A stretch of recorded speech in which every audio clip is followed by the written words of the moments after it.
Hi, I'm Aaron. I'm a student at University of New South Wales studying landscape architecture, and I've been skating for 17 years. Today we're at the new Martin Place metro station, just checking out some new work done by the City of Sydney. Martin Place itself has been a big imprint on the Australian skateboarding scene. Huge things have gone down that have really shaped the way that Australian skateboarding has been viewed internationally, and today we get to see some new additions to a changing landscape that is Sydney skateboarding. So landscape architecture is basically designing everything between buildings, from streetscapes to parks to ledges to signs and bus stops, anything that you do or experience as soon as you walk out of a building, a landscape architect has had a hand in designing that space. Skate and create means to me the ability to creatively interpret the environment around you in your own way.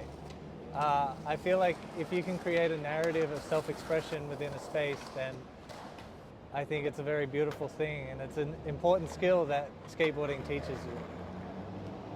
Skate and educate means to me, I think, the ability to learn so many life skills through skateboarding. It teaches you about cultural understanding, how to develop taste in a sustainable way, how to accept others. It teaches you life skills and educates you in a really tangible way through an activity,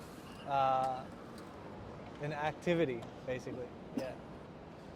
Skate and regenerate is probably the most valuable one to me. I think skateboarding is the ultimate regeneration culture. It's constantly changing. It's never quite the same, and it all depends on the people that are involved. I think skateboarding in general consistently regenerates itself to update and answer the cultural shifts from outside the culture and inside the culture in a very positive way.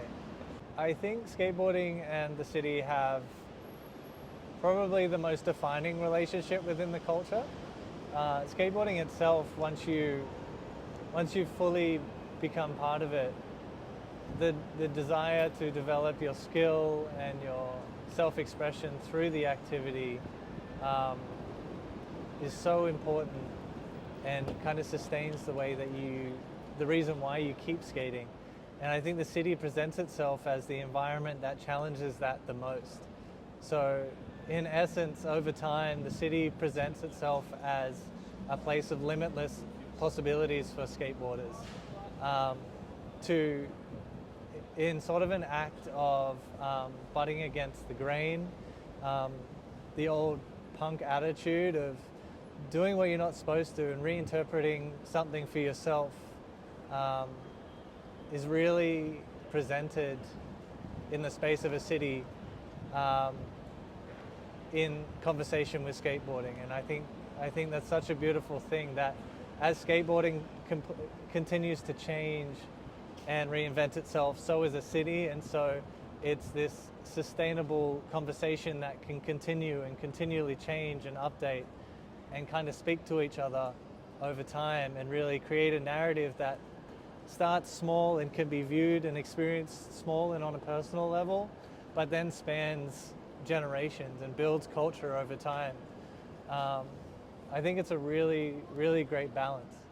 I think public art is an excellent avenue for engaging with skateboarders in the urban environment.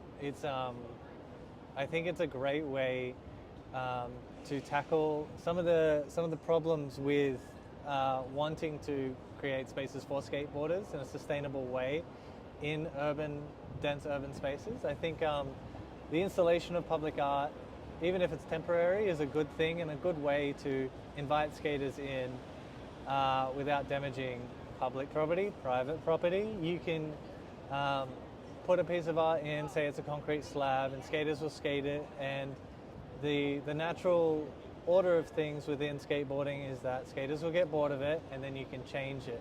So skatable art can be put in a place and it can be changed, and that change creates stimulation, and that continues stimulation and activates spaces.